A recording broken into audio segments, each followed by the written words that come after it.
Hello student. Last time हमने देखा था स्पेरिकल कैपेसिटर। ठीक है, उसके लिए मैंने जब इनर स्फीयर को ग्राउंड किया तो किस तरीके से हम स्पेरिकल कैपेसिटर का कैपेसिटेंस फाइंड करते हैं। ठीक है, आज का अपना जो कॉन्सेप्ट होगा, जो न्यू टॉपिक होगा, वो होगा कि capacitance of capacitor when dielectric field between plates along separation D. मतलब जब पैरेलल प्लेट कैपेसिटर होती है, ठीक है, तो उसका जो सेपरेशन होता है, ठीक है, तो उन प्लेट के बीच में अगर उसकी सेपरेशन के अलोंग कोई डायरेक्टिव फील्ड किया जाता है तो उनका हम कैपेसिटेंस कैसे फाइंड करते हैं।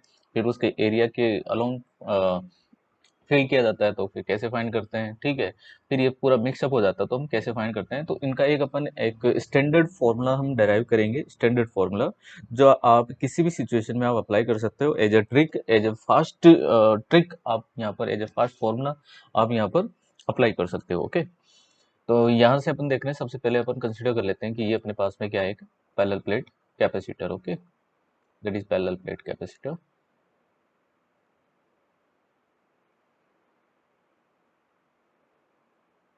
ओके, ये अपने पास में क्या एक पैरेलल प्लेट कैपेसिटर है और इसके अंदर मैं एक काम करता हूँ।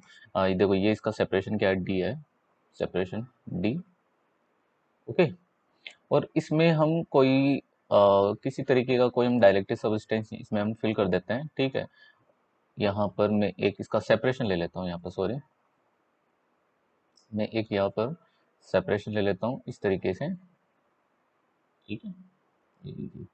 अब इसके अंदर मान लो कि हमने क्या किया कि कोई सब्सटेंस या कोई डाइलेक्ट्रिक इसमें हमने फिल कर दिया कुछ इस तरीके का।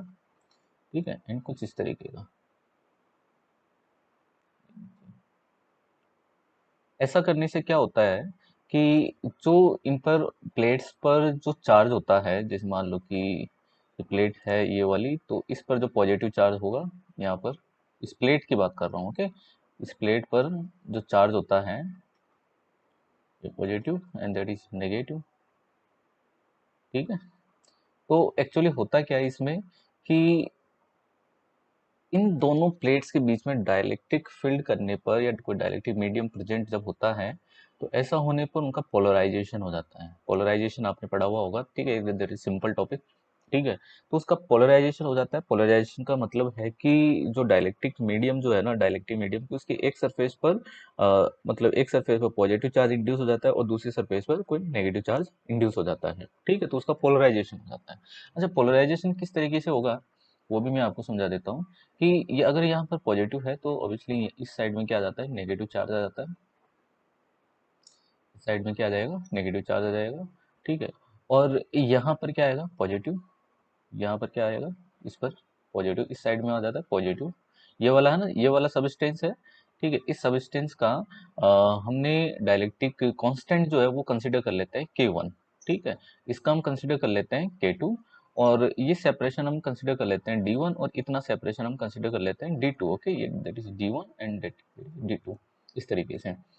और एक्चुअली होगा क्या कि ये पॉजिटिव चार्ज इस तरफ पोलराइज हो जाएगा, मतलब इंड्यूस हो जाएगा। तो इधर पॉजिटिव, अब देखो इधर नेगेटिव है ना, इधर नेगेटिव है, तो यहाँ पर होगा पॉजिटिव और इधर होगा नेगेटिव। इस तरीके से आप इसको कंसिडर करिएगा। ठीक है, तो इधर होगा नेगेटिव। ओके, इधर ये इस तरीके से, और इधर होगा पॉजिटिव। तो एक्चुअली क्या होता है कि इसमें हमें दो कैपेसिटर, एक्चुअली ये डाइलेक्ट्रिक मीडियम क्या कर देता है, इस कैपेसिटर को दो कैपेसिटर्स में डिवाइड कर देता है, तोड़ देता है इनको। ठीक है, इसका कैपेसिटेंस होगा क्या, C1, और इसका कैपेसिटेंस होगा क्या, C2। इस तरीके से इनको डिवाइड कर देता है ये। अच्छा, अब हमें ये देखना होता है कि अब ये क्या होता है कि किस कॉम्बिनेशन में आ जाते हैं, पैरेलल या फिर सीरीज कॉम्बिनेशन।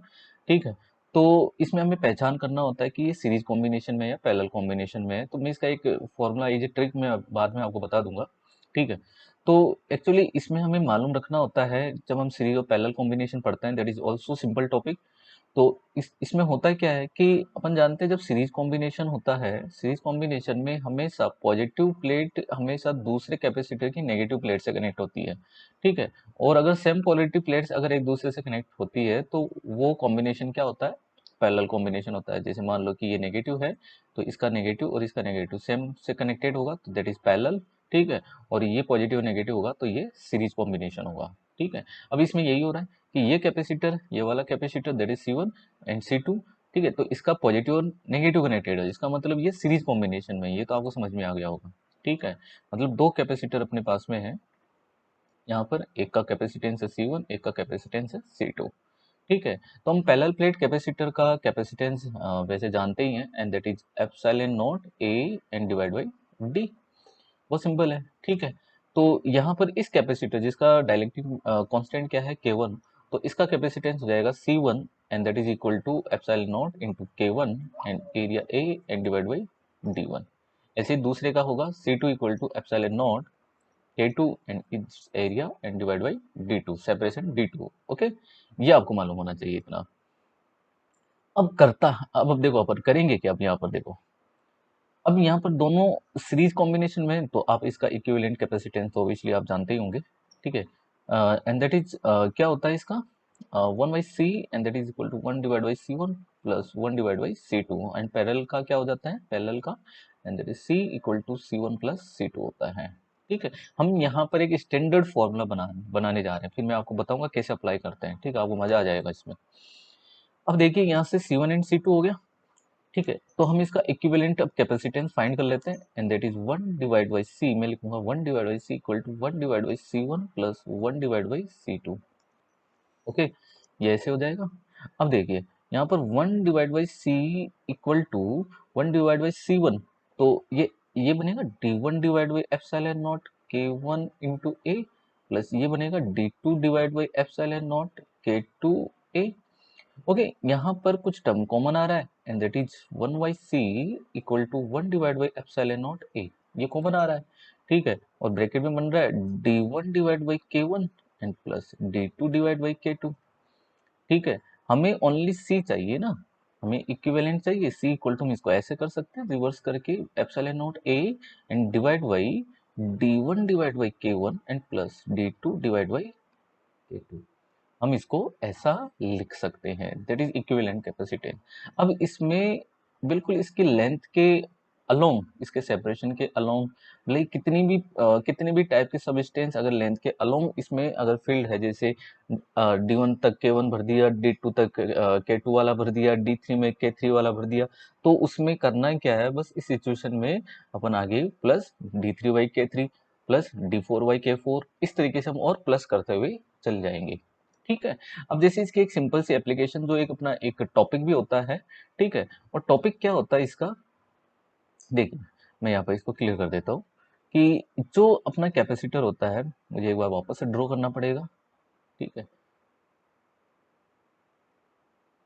देखिए जो अपना कैपेसिटर होता है, आपने ये वाला टॉपिक तो पढ़ा ही होगा कि अगर इसके बीच में कोई टी थिकनेस की, इनके बीच में कोई टी थिकनेस की कोई प्लेट या कुछ भी रख दी जाती है, जिसका डाइलेक्ट्रिक कांस्टेंट जो है वो क्या है, के है। ठीक है, इसकी थिकनेस क्या है, टी है यहाँ तक की, और ये सेपरेशन अगर डी है, ठीक है, और यहाँ पर ओनली एयर है, दैट इज एयर। ठीक है, तो इसका जो कैपेसिटेंस होगा ना, वो क्या होगा, तो बहुत ही सिंपल है कि यहाँ पर हमारे पास में दो कैपेसिटर बनेंगे। ठीक है, एक एयर वाला, ठीक है, ध्यान से सुनना, एक तो एयर वाला और एक इस मीडियम वाला। ठीक है, मैं इनका अगर कैपेसिटेंस लिखूं, तो लिखने की कोई जरूरत नहीं है, हमने केवल, है ना, लास्ट में जो स्टैंडर्ड फॉर्मूला अभी हमने डेराइव किया था, C equal to epsilon nought A and divide by D1 divide by K1 plus D2 divide by K2। ठीक है, देखो C equal to epsilon nought A and divide by D1 में मान कर चलता हूँ कि ये एयर वाला है। ठीक है, तो एयर के लिए जो सेपरेशन जो बचेगा ना, वो कितना बचेगा, D माइनस टी, क्या बचेगा, D माइनस टी, और उसका डाइलेक्ट्रिक कांस्टेंट जो होता है ना K1, ठीक है, एयर के लिए वो कितना होता है 1, तो D माइनस टी रहेगा, एंड प्लस D2। अब D2 के लिए यहाँ पर थिकनेस है ना, D2 वाले के लिए थिकनेस यहाँ पर कितनी है, T, तो यहाँ पर हम लिखेंगे T, एंड K2 क्या है यहाँ पर K। ठीक है, ये पढ़ा होगा आपने, that is standard formula. Okay, तो इस तरीके से हम डेराइव कर सकते हैं। अभी ये ऐसे मान लो खत्म नहीं हुआ है, केवल मैंने आपको एक स्टैंडर्ड फॉर्मूला डेराइव करके बताया है, ताकि हम इनको आगे कैसे अप्लाई करते हैं, इस फॉर्मूले को हम कैसे अप्लाई करते हैं, बस ये आपको याद रखना है, ये वाला आपको याद रखना है।